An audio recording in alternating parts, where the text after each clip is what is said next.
Moi je pense que parmi les M23, il y a des Congolais.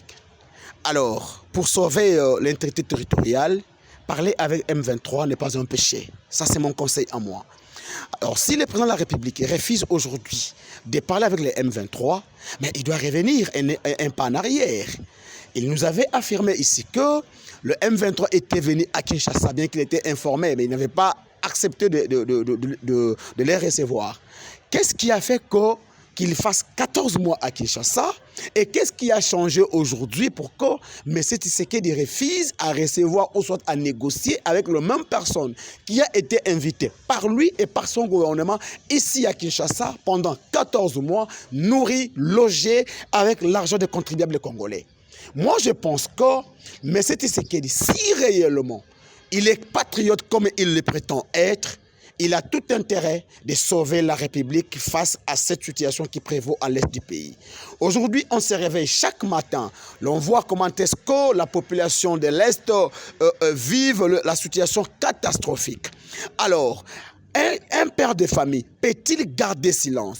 Peut-il garder sa posture de ne pas négocier avec ceux qui agressent la population pendant que la même population qu'il prétend gérer est en train de mourir matin, midi, soir? C'est la question que nous devons poser à M. Tshisekedi. Et aujourd'hui, j'ai suivi M. Jean-Claude Wakacha, quelque chose, un nom comme ça, un ancien de l'IDPS qui a rejoint le M23. Donc, si quelqu'un de l'IDPS a rejoint le M23, mais vous refusez de négocier avec ces gens-là en disant qu'ils sont soutenus par les Rwandais, mais les mêmes Rwandais que tu nous as présentés hier comme tes partenaires, les mêmes Rwandais avec qui tu es allé signer les accords commerciaux hier, mais aujourd'hui tu refuses pendant que la population continue à tomber. Je pense que ce n'est pas une bonne décision, ce n'est pas une bonne posture pour M. Tshisekedi. Le mieux serait de parler avec tous les Congolais. Aujourd'hui, je l'ai entendu lors de sa réception avec les gens de l'Union sacrée dire qu'il évite les brassages et mixages. Mais M. Tshisekedi oublie une chose. Jean-Pierre Bemba, pour qui il a aujourd'hui salué les bravoures, est-ce qu'il sait que Jean-Pierre Bemba hier aussi était rebelle? Est-ce qu'il sait que Bemba hier était accompagné des Rwandais et des Ougandais? Mais aujourd'hui, il s'est converti. De la même façon, Nanga peut se convertir. Willy Ngoma peut se convertir. Sultan Makenga peut se convertir. S'il a encore l'amour du pays, il n'a qu'à mettre tous les Congolais autour d'une table et surtout d'adhérer à l'idée de prélats catholiques et de pasteurs de l'ECC, de mettre tous les Congolais autour d'une table, de discuter sur l'avenir et le devenir de notre très cher et beau pays. Mettre tous les Congolais autour d'une table, mais vous, l'opposition, vous rejetez la main tendue du chef de l'État pour la formation du gouvernement d'union nationale. L'on ne trouve pas la solution à un problème avec celui qui l'a créé. Je l'ai dit tantôt, mais c'est lui le pyromane qui veut passer pour un sapeur-pompier. Donc, dans notre pays, nous avons l'habitude d'être de discuter autour des évêques. Pour preuve, en 1990, avec la conférence nationale souveraine, en 2016, avec Kabila, c'était les évêques. Alors, Tshisekedi ne peut pas nous convoquer, lui, parce qu'il constitue un problème. Il faudrait que nous soyons convoqués ou soit discutés autour des évêques. Le président Elie Martin Fayoulou l'avait dit à son temps et il continue toujours à dire que nous devons donner la cause nationale la chance. Pourquoi? Parce que s'il faut discuter, ça doit être autour, la réconciliation, 2, la vérité, et ensuite la cause nationale. Il ne peut pas y avoir une cohésion sans vérité. Il ne peut pas y avoir une cohésion sans réconciliation. Ça sera une cohésion des façades. Comme on nous oblige aujourd'hui au patriotisme. Mais comment on peut s'unir autour du patriotisme sans réconciliation? L'on sait ce qui nous amène aujourd'hui. Mais c'est Tshisekedi et Nanga, c'est comme un voleur et un receleur. Alors, pour qu'un voleur et un receleur se mettent autour d'une table, ils doivent se réconcilier. Nous sommes victimes de notre victoire de 2018. On nous a volé la victoire. Et aujourd'hui, vous voulez qu'on discute. Mais réconcilions-nous. Disons la vérité. Et ensuite, la cohésion sera automatique. Aujourd'hui, il y a le tribalisme. Je vois dans les réseaux sociaux, chose que moi, je décourage. On dit, parler sur la Kinshasa devient une infraction. Être Kassayan au Katanga et ailleurs devient une infraction. Alors, pensez-vous que vous devez promouvoir la cohésion sans toutefois réconcilier les Swahiliphones et les Lubafones? Non. Donc, nous devons à tout prix, si M. Tshisekedi veut à ce qu'il y ait une cohésion, la cohésion doit passer par la réconciliation et la vérité.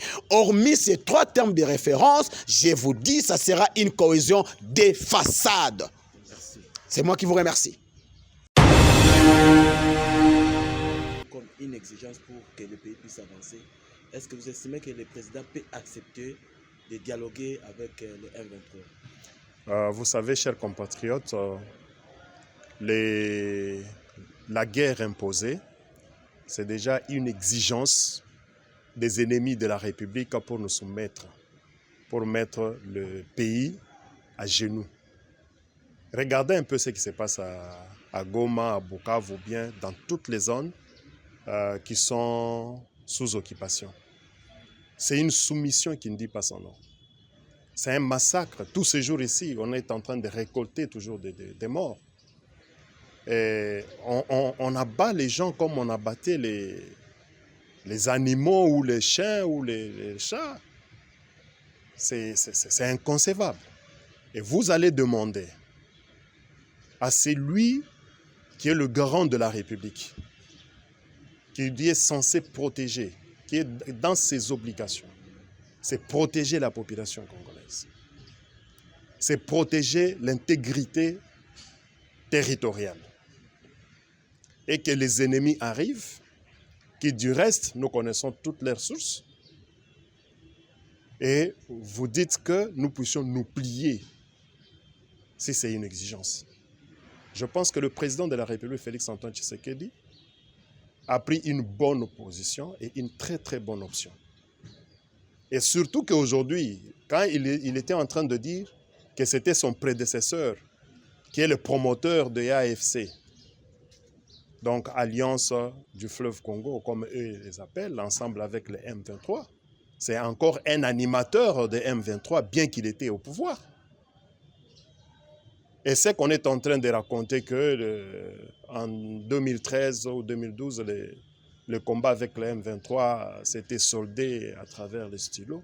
C'était une vente de la République. Regardez aujourd'hui, notre armée et nos services d'intelligence sont dans une faiblesse qui ne dit pas son nom. Vous pensez la République démocratique du Congo avec ses vaillants soldats. Lors de la Première Guerre mondiale, la République démocratique du Congo a été sollicitée et l'histoire nous montre que de tous les Africains, le Congo avait produit ses meilleurs éléments. Pendant la Deuxième Guerre mondiale, on a fait encore recours à la République démocratique du Congo, on a été vaillant. Dans l'histoire des guerres avec le Rwanda, que ce soit Nord Kivu ou Sud Kivu, nos compatriotes de l'Est ont été toujours victorieux. Comment expliquer qu'aujourd'hui, les villes tombaient sans combat? Tout simplement à cause de cette histoire de brassage, de mixage. Quand on prend les étrangers, on leur donne de grandes responsabilités, ces étrangers, qui sont là pour le compte de leur pays d'origine. Et c'est à ça que vous voulez qu'aujourd'hui, que le président de la République, Félix-Antoine Tshisekedi, revienne sur cette question pour signer encore des accords qui, après, ces mêmes bandits vont encore... Ils ne sont même pas... Le mot bandit, c'est encore bien. Ce sont des tyrans, ce sont des criminels. Donc, il ne faut pas donner à un criminel le libre champ. Donc, s'il est question de demander mon avis, je soutiendrai fermement la position du président de la République. Le président de la République n'a pas refusé le dialogue. Lui, le dialogue, c'est son mode de vie compte tenu de son appartenance politique avec l'UDPS Tshisekedi. L'UDPS s'est battu, c'est autour du dialogue. Alors, il a dit sur le plan international, il ne peut pas dialoguer avec ceux-là qu'il a traités de pantins, donc les gens de M23 et de AFC. Il veut parler avec son homologue rwandais, Paul Kagame, qui est à la tête de cette tyrannie. Alors il veut parler avec lui pour lui dire « Cesse ta tyrannie parmi mon peuple ». Alors que va-t-il faire étant donné que la question du dialogue entre le gouvernement et les rebelles du M23 est sur la table de la communauté internationale. La communauté internationale. Parmi ces exigences, que les deux parties puissent... La communauté internationale n'a pas donné une exigence. La preuve en est que a décidé, selon les résolutions, c'est le retrait des troupes rwandaises dans l'immédiat, sans condition. On ne peut pas chercher à imposer à un président de la République d'un pays souverain. Si les autres compatriotes, là, ils se sentent... Aujourd'hui, il ne faut même plus les considérer comme les compatriotes. Ce sont des criminels, ils doivent subir la rigueur de la loi. Parce que comment expliquer, hein, peut-être ici, nous sommes en train de prendre comme si on prenait à la légère. Mettons-nous dans la peau de nos compatriotes de l'Est qui se sont vus massacrés, violés. Aujourd'hui, les jeunes dames, les jeunes filles, les mamans ne peuvent pas sortir même en plein jour comme ça. On peut arrêter les jeunes dames, on arrête les mamans pendant la journée à 13h, 14h, 15h. Et elles sont en train de faire le marché ou bien vaquer à leurs occupations. On les arrête pour les acheminer, pour aller les violer. Est-ce que c'est normal ça? Donc avec les pareilles personnes, il y a atteinte des droits de l'homme. On ne peut pas se prévaloir. Ce n'est même pas un luxe.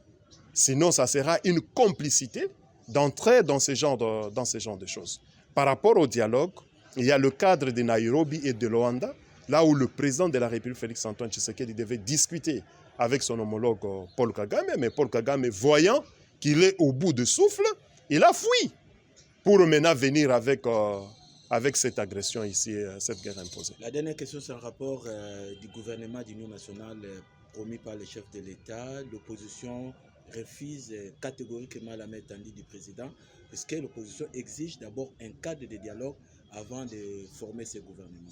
Bon, je ne sais pas quel type de dialogue, quel est le cadre, parce que le président de la République est en dialogue permanent avec tous les acteurs politiques du pays, mais très souvent, nous nous connaissons dans notre classe politique congolaise comment ça se passe. Par moments, les gens sont capricieux, ils sont capricieux pas pour grand-chose, mais c'est une question qui touche à la sécurité de la République, qui touche au meilleur vivre, ou bien au beau vivre des citoyens congolais.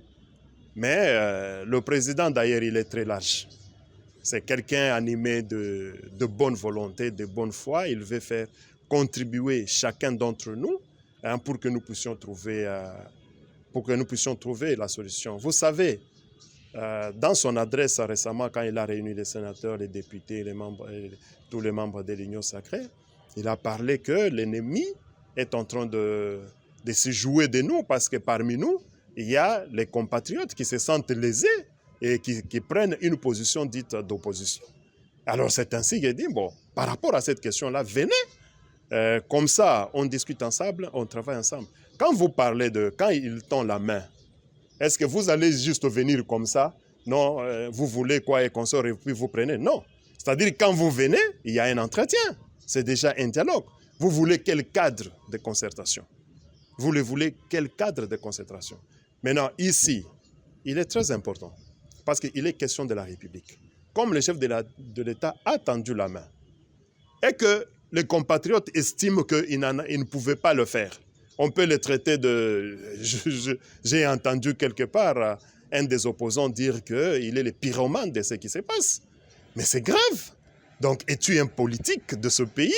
Ou bien, pas question, parce que nous savons comment est-ce que tous les troubles ici, la guerre qui est imposée, les stratégies, la liquéfaction de la République démocratique du Congo, on connaît son origine. Et le metteur en œuvre, ce n'est que Joseph Kabila, l'ancien président de la République, qui a mis en place une infiltration bien planifiée, prenant toutes les couches de la République.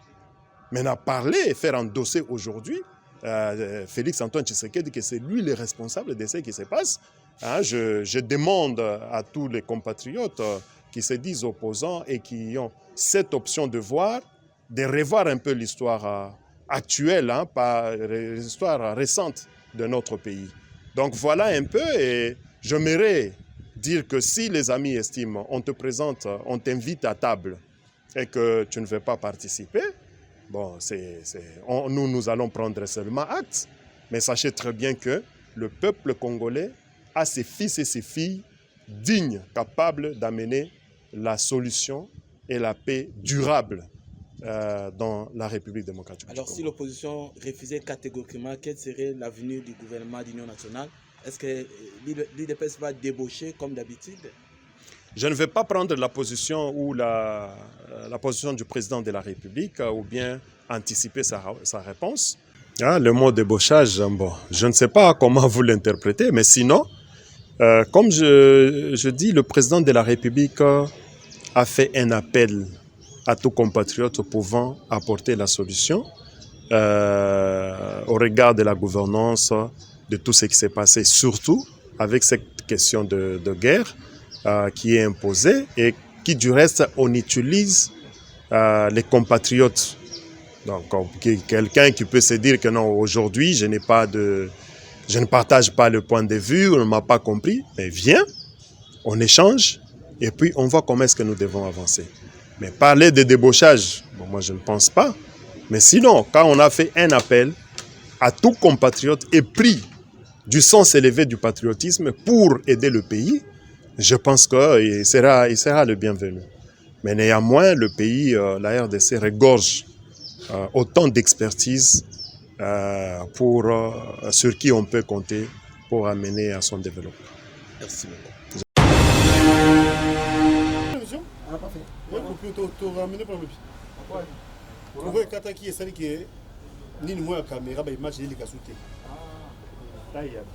Mais bon, c'est un